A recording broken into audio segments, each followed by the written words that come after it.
It's Rick without the K. James presents, in my opinion, podcast.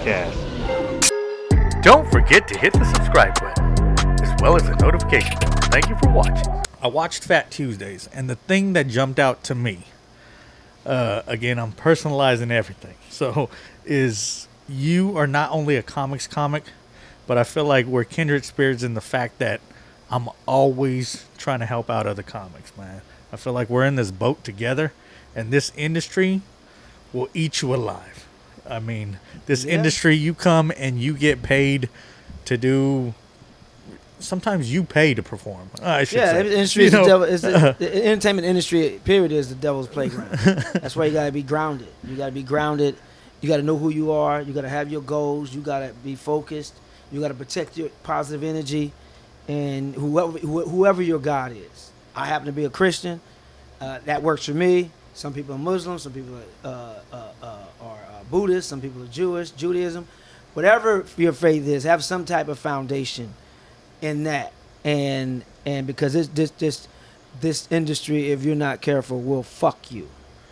And figuratively, and I guess and I literally. bring that up because on Phat Tuesday on Amazon, if you guys haven't caught it, you have so many cameos from everybody that came and hit the stage and recognized what you were putting together. And I'm assuming that's why they did the show. That's why they wanted to do the interview. It was a lot of love, man. And that's why people say, oh, you're getting your flowers. It's not about getting flowers. I just want to tell this story.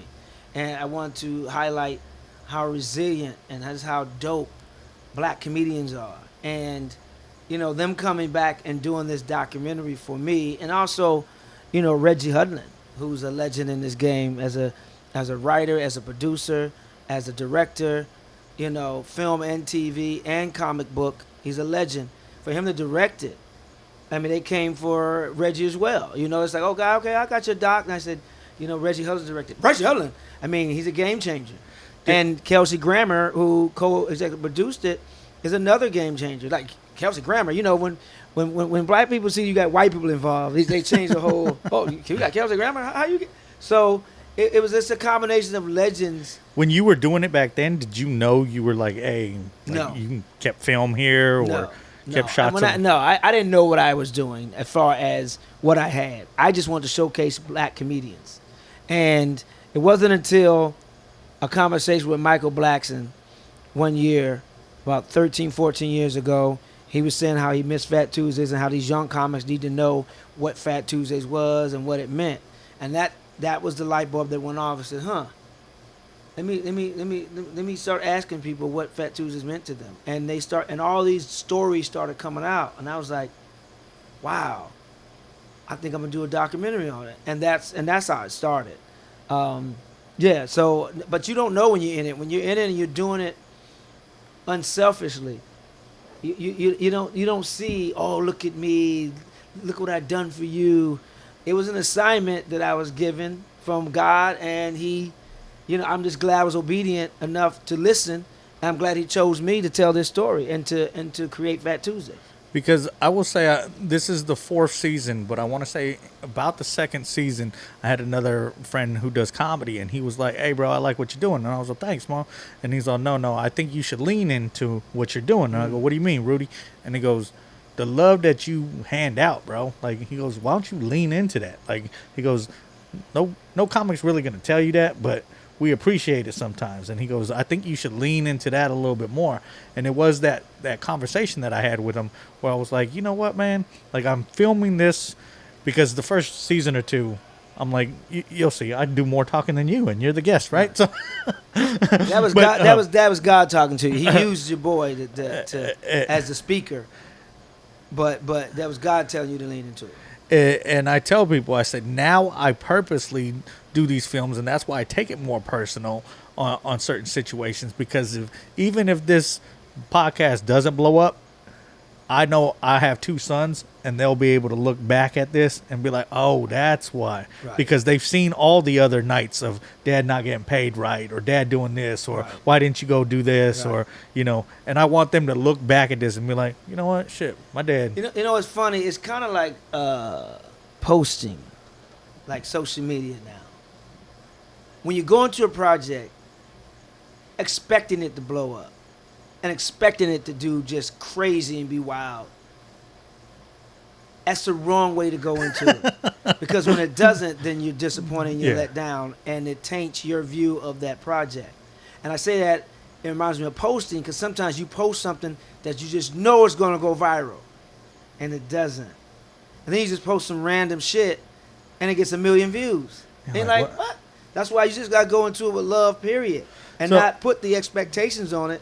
But that's in where anything that you do. I wanted to ask you, because you ran for 10 years doing this, right? And I've watched enough to see that you changed up the game. You brought in skits just so people would be able to, because you had film directors in there, and like just that creativity, side of the comedians. because I've done stuff like that, and I'm like, is it just in you? It's part of spirit. If you're obedient and you listen and you have parents who raised you, who they were givers, and they teach you to give and pay it forward, and you got to realize we're put on this earth to be servants. We're put on this earth to serve, and how you serve is by helping people out. It's not something you pat yourself on the back for. It's par for the course. That's what you're put on this earth to do. So it's nothing to be like, hey, look at me, I did this. That's bullshit. That's corny. So you just do it, and what happens, happens. Is that where you think you get some of your creativity from? Where you're like, no, man, I need to be the vessel for somebody else. You know, if it hits me, I don't force it. If it's on my spirit to do it, it's on my spirit to do it. Sometimes you can't turn it off. You know, there's some people I don't even like that. You know, God will give me a word or something for them, and I'll be like, boom, boom, boom, boom, boom. You know, here. It's not for you to hold, because people help me. My brother, you know, when I first started in this game, my brother Joe gave me a lot of advice about stand-up. People like Martin Lawrence and even T.K. Kirkland and Yvette Wilson and Ricky Harris and all the people who was around me when I was starting would give me gems. And I would pass them out, you know, I would tell other comedians who were coming up too. Some of the stuff that I was learning, like Anthony Anderson, when he first started doing stand-up, before he really got into acting, it's stuff that I would learn from my brother or from other comedians. I'd tell him, or I'd tell the other comedians who was in my circle, like, hey, you know, this, that, whatever, that, whatever. So, I mean, that's what we're putting this earth to do. No doubt, man. I just hope that there's more of that out there. So, I also wanted to touch, again, this is a personal thing to me. One of the things that stuck out on the Fat Tuesday was the relationship with you and Joe, right? My brother, yeah. And families fight, man. And I actually watched it last night and teared up a little bit, because me and my older brother aren't on talking terms, but I tell people, like, that's my older brother. Like, they know that I can talk shit about him because he's my brother. Right. But if he came in here and somebody had beef with him, right. I'm like, okay, I'll serve 10, 15 years. Let's do this. I ain't going that far.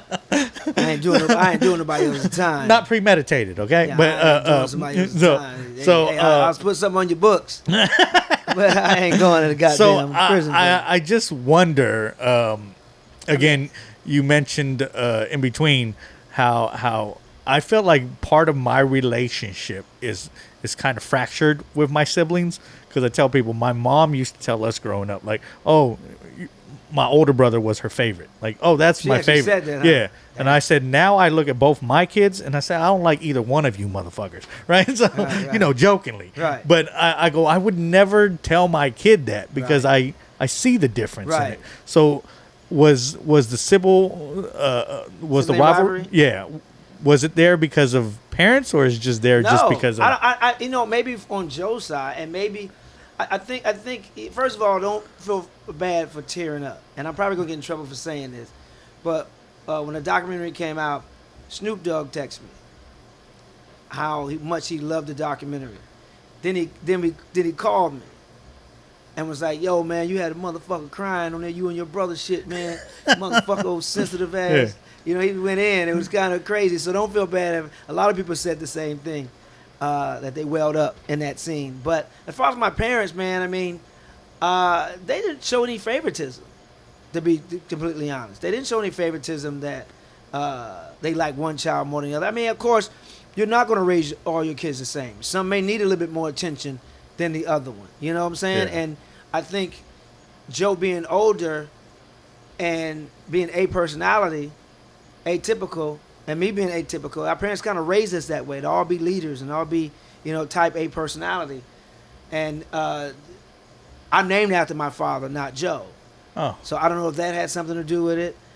Joe got in the most trouble, when he fucked with me, he got in the most trouble because he was he was bad, he was mischievous. So of course he would get in the most trouble. I don't think he thought my dad really loved him. He was always trying to prove to my dad. do you felt like he got more attention? No. No, Not really? No. I think I may have gotten more attention than in his mind. He was always trying to impress my dad, and my dad loved him regardless. He didn't need to. Dad loved us all the same. Even, my older sister, who my mom had before she met my dad treated her like she was his own. So dad never disparaged, mom either, one kid over the next. My little sister, now, she got baby because she was the baby. And my mom, poured a little bit more into her, but because she needed it. So. Because there's 6 kids, right? 6 kids, yeah. And you're I'm number second 5. to the youngest. Right. So I always And wonder the actually. I'm dynamic. the dopest out of all. I always ask all of him them. because I got a chance to meet Joe back in, I want to say 02, 03, again, stationed in Langley Air Force Base in Virginia. Okay. He did the NCO club out there. Okay. And I had a friend who, may she rest in peace, she was the bartender, I was the bar back or whatever. Got it. And he had a show on, and I got to meet him, briefly talk with him. Nothing really, he did his own thing. I said, great show, and that was it. I probably got him a drink or something. But I'm sure he took the drink because he can drink.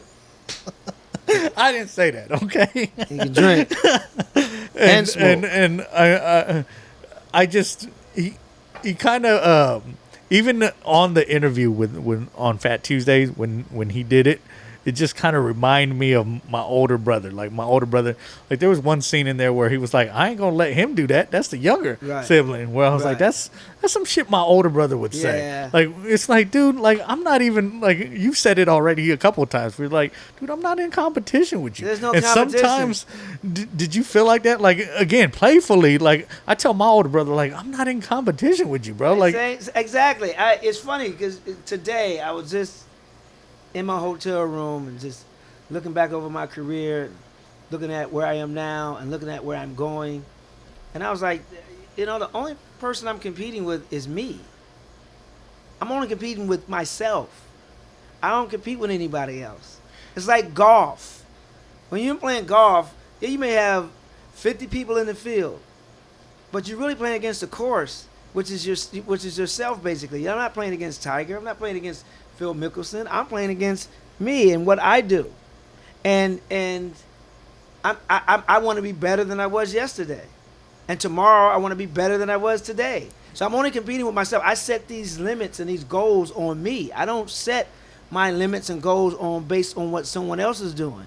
now, even though you guys didn't compete, he did say something that did touch me, and it was the fact that he goes, well, when my baby brother came out here, I saw what the Waynes were doing, and I thought we could duplicate that. Yeah. And I was like, that's the part where like I watched, and again I personalized it Wayne's between a me great and my example brother, of- where I'm like, of that. where I tell my brother, if we didn't fight, like we have so much, like he does what he does, I do what I do. Like all my younger brother's an attorney, my sister is a nurse, I'm a nurse. He works in corporate America. Right. Like everybody, like if we got together, we'd be Voltron. But instead, it's one of those things, and I'm always the type where I tell people I'm not taking any of this shit with me when I'm gone. Like, right. I mean, my little sister, Malaka, is probably the more talented than Joe and I put together. And she's in Atlanta doing, doing her thing. So I want to see her grow and do well. I want to see her, surpass Joe and I's career. But so it's not a competition, and for some reason, Joe, I guess it's the personality, and he wanted to be, the guy. And I'm the guy, because my name is Guy. No, I'm joking. No, but, I would tell you, both of you guys are very talented. Here's the other part, though. Joe's heart is actually bigger than mine. It's just sometimes the balance is, he's a Libra. So sometimes the scale He's not balanced. But his heart is actually bigger than mine. When you get through all his bullshit and you get through his wall, he's a fucking teddy bear. But for some reason, he has this wall up. Well, I hope you guys mend whatever may be there. I know I haven't talked to my older brother in about 3 years, so like I said, for me, understandable. It's one of those things where like I love you, but from a distance. Like, yeah, sometimes you have to. You have to protect your positive energy. So, and if someone, I don't give a fuck if it's family or not, if someone is not good for your soul, or if someone is not bringing an energy that's going to keep you positive, you can't be around them. Can't be around them. You give a fuck if it's family or not. Charlie Murphy, my main man, Rick James.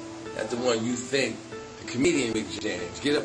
I can't hear my neighbor crying, I can't breathe. Don't forget to hit the subscribe button, as well as the notification bell. Thank you for watching.